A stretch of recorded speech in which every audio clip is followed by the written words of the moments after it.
우리 아들 도윤이만 잘 되면 돼. 그 아들, 지금은 대기업 전략기획팀 과장. 명함 속 직책은 빛났지만 그 뒷면엔 엄마의 굳은 손등과 허리 통증이 새겨져 있었다.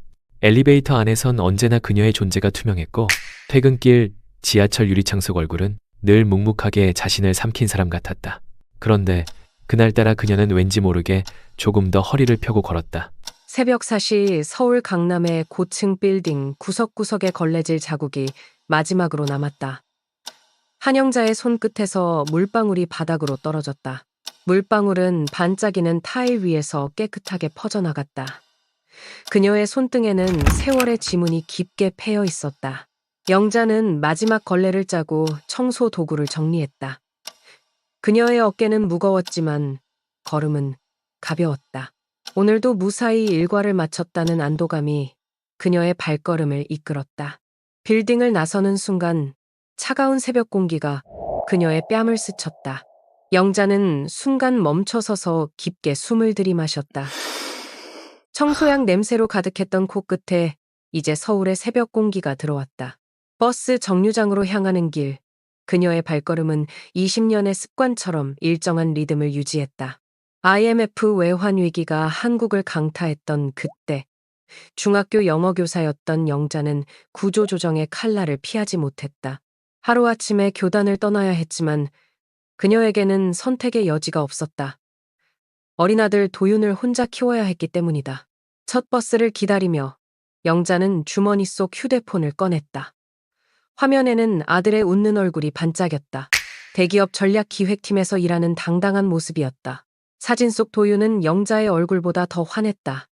흐릿한 버스, 정류장 유리창에 비친 자신의 모습과 휴대폰 속 아들의 모습을 번갈아 바라보며 영자의 입가에 미소가 번졌다. 괜찮아. 이것도 다 지나가는 거야. 그녀가 20년간 스스로에게 속삭였던 말이었다. 하지만 이제는 더 이상 위로가 아니었다. 그것은 자부심이 되어 있었다.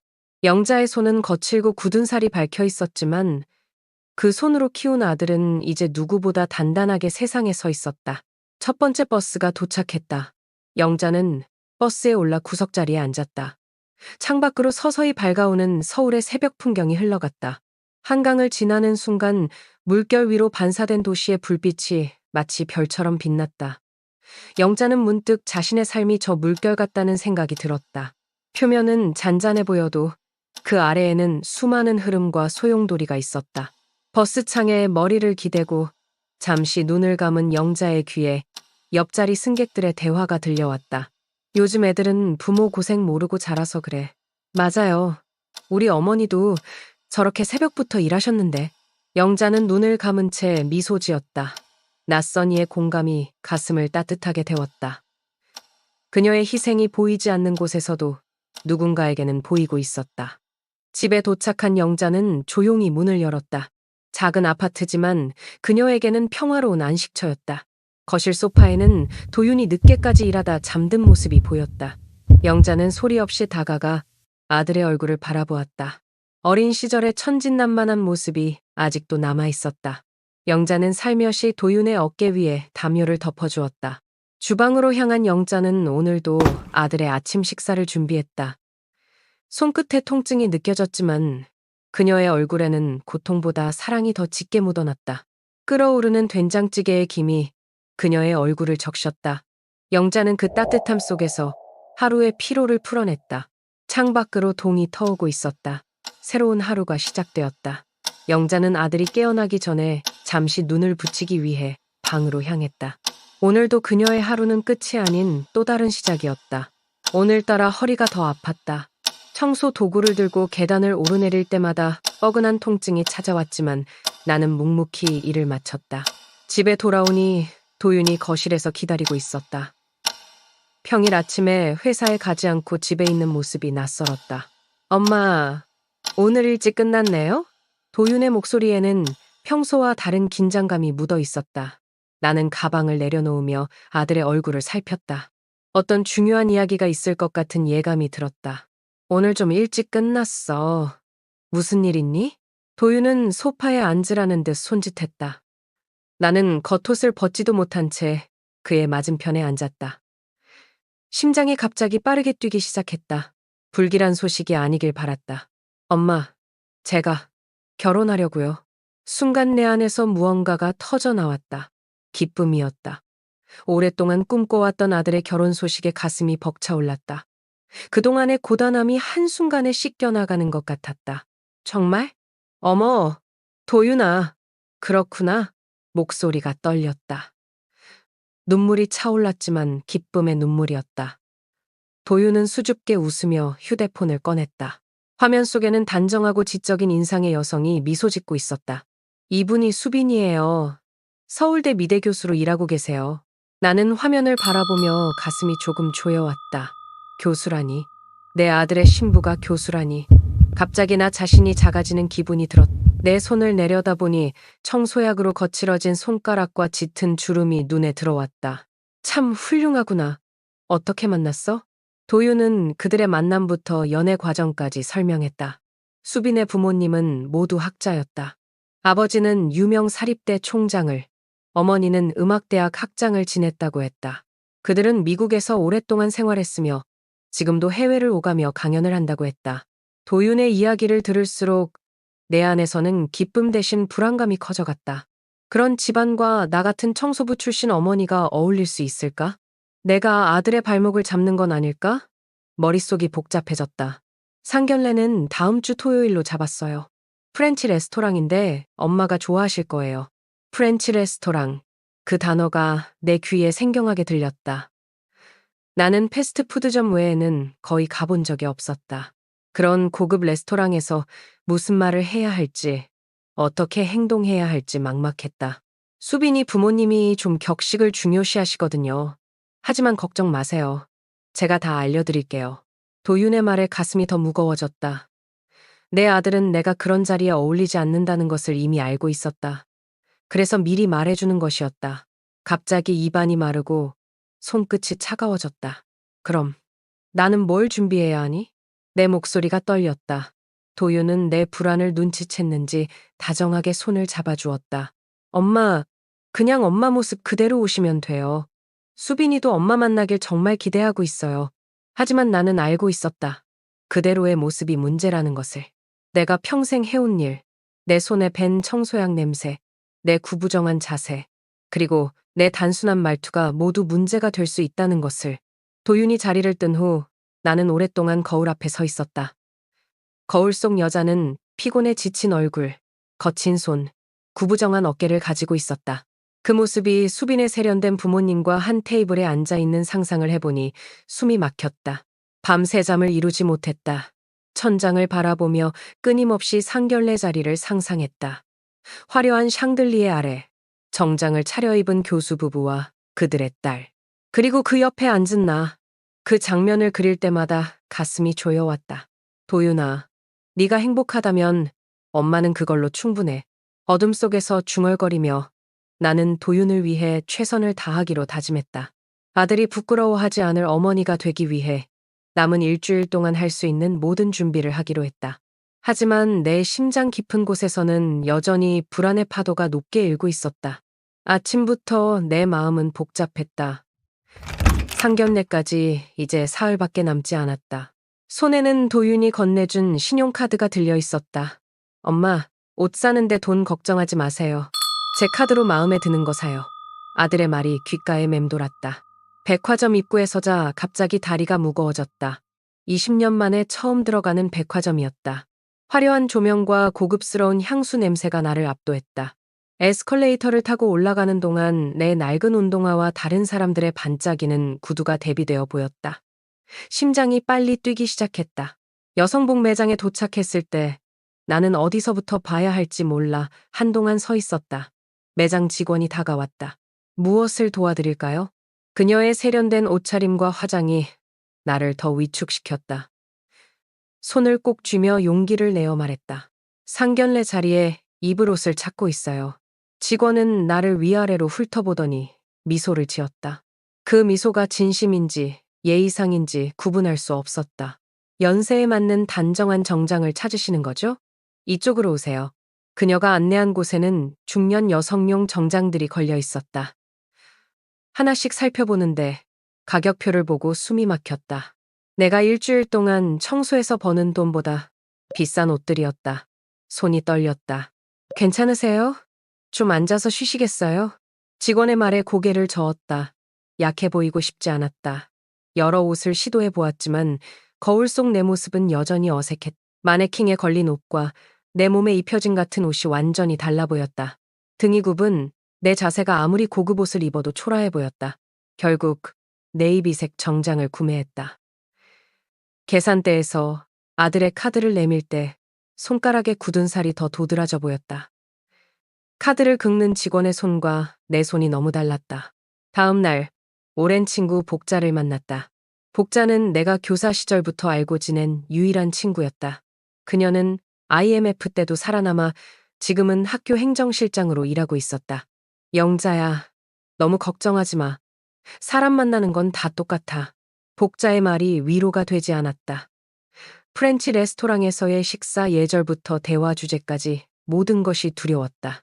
복자야, 포크랑 나이프는 어떻게 써야 하는지 알려줘. 복자는 인터넷으로 테이블 매너를 검색해 하나하나 설명해 주었다. 나는 메모를 하며 필사적으로 외웠다. 하지만 머릿속에서는 계속 생각이 꼬였다. 잘못하면 어쩌지? 아들이 창피해하면 어쩌지? 영자야, 이거 읽어봐. 면접 때 도움될 만한 대화 주제들이야.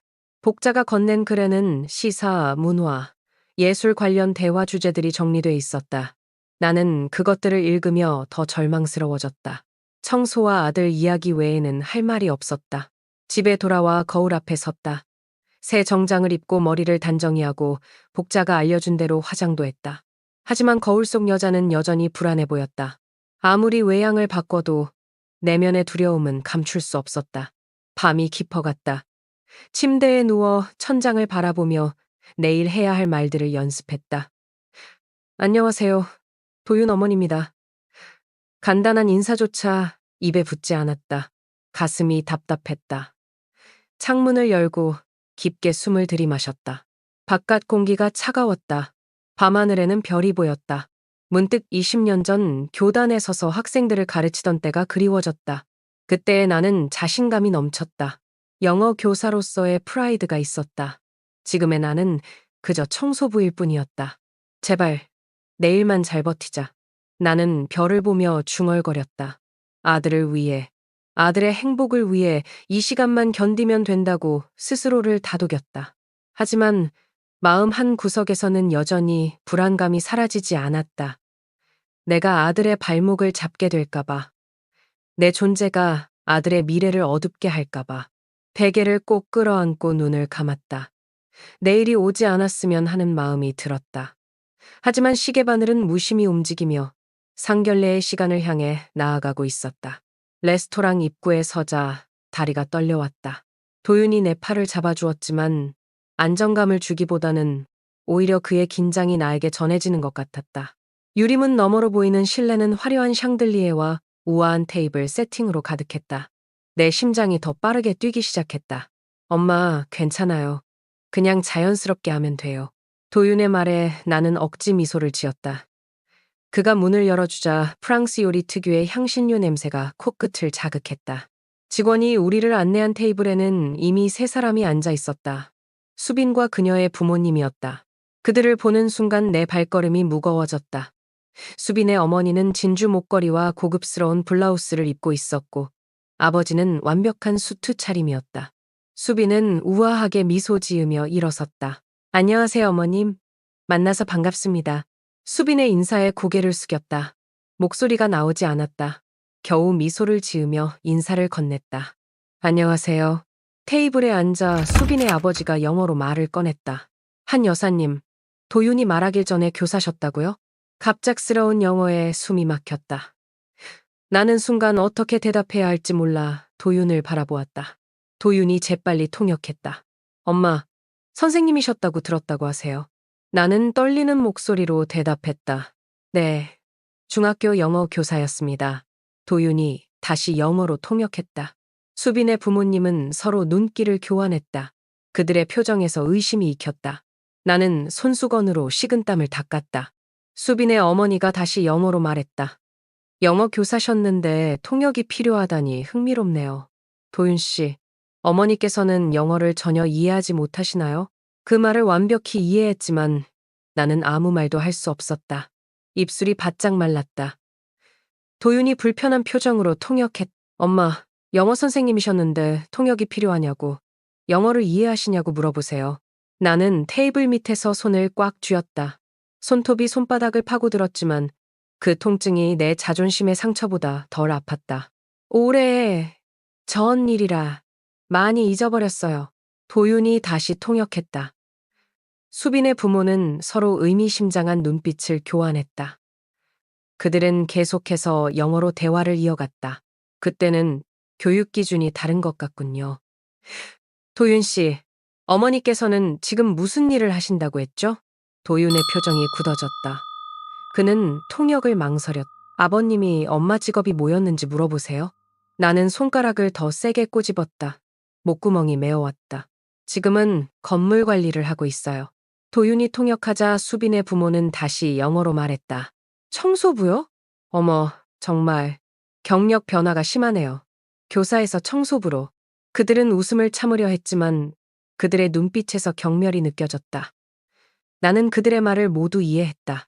교사에서 청소부로. 대단한 경력 변화군요. 그들의 비웃음이 귀에 울렸다. 도윤이 갑자기 자리에서 일어섰다. 제 어머니는 저를 키우기 위해 모든 것을 희생하셨습니다. 직업에 귀천이 있다고 생각하지 않습니다. 수빈이 당황한 표정으로 부모님을 바라보았다. 공기가 얼어붙은 것 같았다. 나는 손이 떨려 와인잔을 잡을 수 없었다. 수빈의 아버지가 다시 영어로 말했다. 도윤 씨, 우리는 그저 당신이 올바른 선택을 하고 있는지 확인하고 싶을 뿐입니다. 우리 딸은 특정한 환경에서 자랐습니다. 도윤은 화가 나서 얼굴이 붉어졌지만 예의를 지키려 노력했다. 제 어머니는 저를 위해 모든 것을 희생하셨습니다. 저는 어머니를 자랑스럽게 생각합니다. 나는 아들이 나를 위해 싸우는 모습에 가슴이 찢어지는 것 같았다. 내가 그의 짐이 되고 있었다. 내가 그의 발목을 잡고 있었다. 눈물이 차올랐지만 필사적으로 참았다. 식사는 어색한 분위기로 계속되었다. 수빈의 부모님은 계속해서 영어로 대화하며 때때로 나를 힐끗거렸다. 그들은 의도적으로 나를 대화에서 배제하고 있었다. 포크와 나이프를 쥔 내 손이 떨렸다. 복자가 가르쳐준 테이블 매너가 머릿속에서 흐릿해졌다. 메인 코스가 나왔을 때 수빈의 어머니가 또다시 영어로 말했다. 저분이 이런 곳에서 식사해 본 적이 있을지 궁금하네요. 어떤 포크를 써야 하는지도 알까요? 그 말을 듣는 순간 내 눈에서 눈물이 흘러내릴 뻔했다. 도윤이 통역하기도 전에 나는 화장실로 가야겠다고 중얼거렸다. 자리에서 일어나는데 다리가 풀려 테이블을 짚었다. 와인잔이 흔들렸지만 다행히 쏟아지지는 않았다. 화장실로 향하는 발걸음이 무거웠다. 나는 그들이 나에 대해 하는 모든 말을 이해했다. 내가 그들의 세계에 어울리지 않는다는 것, 내가 아들의 약점이라는 것, 그리고 그들이 나를 경멸한다는 것을. 화장실 거울 앞에 서자 눈물이 볼을 타고 흘러내렸다. 복자가 알려준 대로 화장했지만 눈물에 번져 엉망이 되었다. 내 얼굴에서는 피로와 절망이 익혔다. 화장으로도 가릴 수 없는 삶의 무게가 보였다. 도윤아, 엄마가 미안해. 나는 거울 속 내 모습에게 속삭였다. 아들을 위해 다시 돌아가야 한다는 것을 알았지만 다리가 움직이지 않았다. 그곳에 돌아간다는 것은 또다시 모욕을 감수해야 한다는 의미였다. 깊게 숨을 들이마시고 손을 씻었다. 물소리에 묻혀 나는 작게 흐느꼈다. 그리고 다시 화장을 고치고 옷매무새를 정돈했다. 아들을 위해 다시 한번 견뎌야 했다. 테이블로 돌아가는 길, 나는 가슴속으로 다짐했다. 조금만 더 참자. 도윤을 위해 이 시간만 버티자. 하지만 내 발걸음은 점점 더 무거워졌다. 레스토랑의 공기는 여전히 무거웠다. 한영자가 화장실에서 돌아와 테이블로 향하는 동안 모든 시선이 그녀에게 고정되었다. 도윤의 얼굴에는 걱정과 분노가 교차했고 수빈은 당혹스러운 표정으로 부모님을 번갈아 바라보았다. 서비스 직원들은 이 긴장된 분위기를 감지하고 조심스럽게 움직였다. 영자가 자리에 앉자마자 수빈의 아버지 맥마은 교수는 다시 영어로 말을 이어갔다.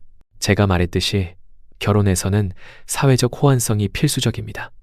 우리 가족들은 비슷한 가치관과 배경을 공유해야 합니다.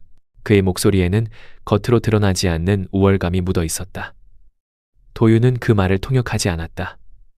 그의 턱은 단단히 굳어 있었다. 영자는 고개를 숙인 채 와인잔을 조심스럽게 잡았다. 그녀의 손가락이 미세하게 떨렸다. 바로 그 순간 레스토랑 입구에서 소란이 일었다. 키가 크고 세련된 차림의 여성이 직원의 안내를 받으며 들어오고 있었다. 그녀는 주변의 모든 시선을 사로잡는 강한 존재감을 풍겼다. 레스토랑 매니저가 직접 그녀를 맞이하며 깊이 고개를 숙였다. 그 여성은 레스토랑을 둘러보다가 갑자기 걸음을 멈추었다. 그녀의 눈이 크게 떠졌다. 한 선생님? 한영자 선생님? 정말 맞으신가요? 영자는 천천히 고개를 들었다. 그녀의 눈이 마주친 순간 여성은 환한 미소를 지으며 테이블로 다가왔다. 세상에, 정말 선생님이시네요. 한 교수님. 여성은 영자의 앞에 서서 기쁨에 찬 목소리로 말했다. 레스토랑의 모든 사람들이 그 광경을 지켜보고 있었다. 영자는 혼란스러운 듯 여성을 바라보았다. 저는 세라 맥마흔이에요. 대전국제학교에서 선생님의 학생이었어요. 2000년 졸업생이요. 여성의 말에 영자의 표정이 변했다. 그녀의 눈에 깨달음이 스쳤다. 세라? 어린 세라. 영자의 목소리에서 20년 전의 자신감이 되살아났다. 그녀는 천천히 일어나 세라를 마주했다. 네, 아마 저를 알아보기 어려우실 거예요. 그때는 제가 중학생이었으니까요. 세라는 영자의 손을 양손으로 잡았다. 그녀의 눈에는 감격의 눈물이 맺혔다. 선생님은 제 인생을 바꾸셨어요. 선생님의 영문학 수업이 저에게 교육개혁에 영감을 주었거든요. 테이블의 모든 사람들은 놀란 표정으로 이 상황을 지켜보고 있었다. 수빈의 부모님은 특히 당혹스러운 표정을 감추지 못했다. 도윤은 혼란스러워 보였고 수빈은 호기심 어린 눈으로 바라보고 있었다. 세라는 영자의 손을 잡은 채 계속 말했다. 선생님, 지금 글로벌 에듀테크 기업 레어닝 프론티어의 CEO를 맡고 있어요. 선생님이 가르쳐주신 문학적 상상력과 비판적 사고가 저를 여기까지 이끌었어요. 영자의 눈에 눈물이 맺혔다. 그녀는 자신의 오래된 제자를 바라보며 감격했다. 세라, 네가 그렇게 성장했구나. 수빈의 아버지가 당황한 목소리로 물었다. 세라, 너는 이분을 알아? 세라는 수빈의 아버지를 향해 미소 지었다. 네, 맥마흔 교수님. 한 교수님은 제 인생에서 가장 중요한 멘토세요. 선생님은 IMF 때 부당하게 해고되기 전까지 대전국제학교에서 최고의 영어교사였어요. 선생님의 수업은 하버드에서 받은 교육보다 더 가치 있었습니다. 영자는 침착하게 영어로 대답했다. 세라, 네가 그렇게 말해주니 너무 기쁘구나. 하지만 난 그저 내 일을 했을 뿐이야. 그녀의 유창한 영어에 테이블의 모든 사람들이 놀란 표정을 지었다. 특히 수빈의 부모님은 입을 다물지 못했다. 도윤은 어머니를 새로운 시선으로 바라보고 있었다. 세라는 테이블 주변을 둘러보더니 물었다. 이분들은 선생님의 가족인가요? 영자는 차분하게 대답했다. 이쪽은 내 아들 도윤이고 오늘은 도윤이 예비 배우자 수빈과 그녀의 부모님을 만나는 자리야. 세라는 모두에게 인사한 후 특히 수빈의 부모님을 향해 미소 지었다. 맥마흔 교수님과 부인께서는 학계에서 유명하시죠. 한 교수님과 같은 교육자로서 서로 많은 이야기 나누실 수 있을 것 같네요. 수빈의 부모님은 당혹스러운 표정을 감추지 못했다. 그들은 잠시 전까지 영자를 무시했던 자신들의 행동이 부끄러워 보였다. 세라는 다시 영자를 향해 말했다. 선생님, 저희 회사에서 교육 자문위원을 찾고 있어요. 선생님의 경험과 지혜가 필요합니다. 고려해 주실 수 있으실까요? 영자는 놀란 표정을 지었다. 갑작스러운 제안에 어떻게 반응해야 할지 몰랐다. 그 순간 테이블의 분위기는 완전히 바뀌었다. 수빈의 부모님은 불편한 표정으로 서로를 바라보았고 도윤은 자랑스러운 표정으로 어머니를 바라보았다. 영자의 눈에서는 수년간의 고통이 씻겨 내려가는 듯했다. 레스토랑 안의 공기가 변했다. 세라 맥마흔의 등장으로 테이블 주변의 긴장감은 완전히 다른 방향으로 흘러갔다. 수빈의 부모님은 불편한 표정으로 와인잔을 돌리며 상황을 받아들이려 노력했다. 영자는 이제 당당한 자세로 앉아 있었고 그녀의 눈에는 다시 자신감이 빛났다. 세라는 영자의 옆에 서서 회사 명함을 건넸다. 선생님, 저희 회사의 한국지사 교육 자문을 맡아주셨으면 합니다. 선생님의 경험과 통찰력이 필요해요. 영자는 명함을 받아들며 감사의 표정을 지었다. 세라는 이어서 말했다. 다음 주에 회사로 방문해 주시면 자세한 이야기를 나눌 수 있을 것 같아요. 연락 주시겠어요? 세라는 모두에게 인사한 후 자신의 테이블로 돌아갔다. 그녀가 떠난 후 테이블에는 묘한 침묵이 흘렀다. 수빈의 아버지가 먼저 침묵을 깼다. 영어를 꽤 유창하게 하시는군요. 한 여사님. 그의 목소리에는 이전의 오만함 대신 당혹감이 묻어 있었다. 영자는 단정한 미소를 지으며 대답했다. IMF 이전에는 국제학교에서 영문학을 가르쳤어요. 학생들에게 셰익스피어와 제인 오스틴을 영어로 가르쳤죠. 수빈의 어머니는 와인을 한 모금 마시며 당황한 표정을 감추려 했다. 그렇군요. 저희가 오해한 것 같네요. 그때 도윤이 자리에서 일어섰다. 그의 표정은 단호했다. 사실 저는 지금까지의 대화에 대해 많은 생각을 했습니다. 모든 시선이 도윤에게 향했다. 수빈은 불안한 표정으로 그를 바라보았다. 제 어머니는 저를 위해 모든 것을 희생하셨습니다. 교사의 꿈을 포기하고 청소 일을 하시면서 저를 키우셨죠. 그런 어머니를 존중하지 않는 사람들과 함께할 수 없다고 생각합니다. 수빈의 부모님은 당혹스러운 표정을 감추지 못했다. 수빈은 충격받은 표정으로 도윤을 바라보았다. 도윤 씨, 진정하세요. 우리는 단지 맥마흔 교수의 말을 도윤이 차분하게 끊었다. 죄송합니다만 어머니를 무시하는 사람과는 가족이 될 수 없습니다. 직업이나 사회적 지위로 사람을 판단하는 것은 제가 받아들일 수 없는 가치관입니다. 수빈이 눈물을 머금은 채 말했다. 도윤 씨, 제발. 부모님이 그런 의도는 아니었어요. 도윤은 수빈의 손을 부드럽게 잡았다. 수빈 씨, 당신을 사랑합니다. 하지만 우리 결혼은 두 사람만의 문제가 아닙니다. 서로의 가족을 존중하고 받아들이는 것이 중요합니다. 영자는 아들의 손을 잡았다. 도윤아, 내 때문에 네 행복을 포기하지 마. 괜찮아. 도윤은 어머니의 손을 꼭 쥐며 미소 지었다. 괜찮아요, 엄마. 제가 어떤 선택을 해야 하는지 알고 있어요. 도윤은 수빈을 바라보며 말했다. 수빈 씨, 당신과의 관계를 다시 생각해보고 싶습니다. 서로에 대한 마음은 변함없지만 우리 가족들 사이에 존중이 필요합니다. 수빈은 눈물을 흘리며 고개를 끄덕였다. 그녀는 부모님을 바라보았다. 아버지, 어머니, 우리가 실수했어요. 도윤 씨 어머니께 사과드려야 해요. 맥마흔 교수와 그의 아내는 서로를 바라보았다. 잠시 침묵 후 그들은 불편한 표정으로 영자를 향해 고개를 숙였다. 한 여사님, 저희의 무례함을 용서해 주세요. 선입견을 가지고 판단한 것이 부끄럽습니다. 영자는 단정한 미소를 지으며 대답했다. 괜찮습니다. 우리 모두 서로를 더 알아가는 시간이 필요할 뿐이에요. 식사가 끝나갈 무렵 도윤은 결정적인 말을 했다. 수빈 씨, 우리의 결혼에 대해 다시 생각해봐야 할 것 같아요. 서로의 가족이 서로를 진심으로 존중할 수 있을 때 다시 이야기하면 좋겠습니다. 수빈은 슬픈 표정으로 고개를 끄덕였다. 그녀의 눈에는 이해와 함께 후회의 빛이 어려 있었다. 레스토랑을 나서는 영자와 도윤의 발걸음은 가벼웠다. 도윤은 어머니의 팔을 단단히 잡고 있었다. 엄마, 자랑스러워요. 엄마가 정말 멋있었어요. 영자는 미소 지으며 아들을 바라보았다. 네가 나를 위해 그런 결정을 해서 기쁘기도 하고 미안하기도 하구나. 도윤은 고개를 저었다. 아니에요, 엄마. 제가 옳은 일을 한 거예요. 가족의 의미를 알려주신 건 엄마였으니까요. 그들은 밤하늘 아래 걸으며 서로의 존재에 감사하는 마음을 나누었다. 영자는 오랜만에 진정한 자부심과 평화를 느꼈다.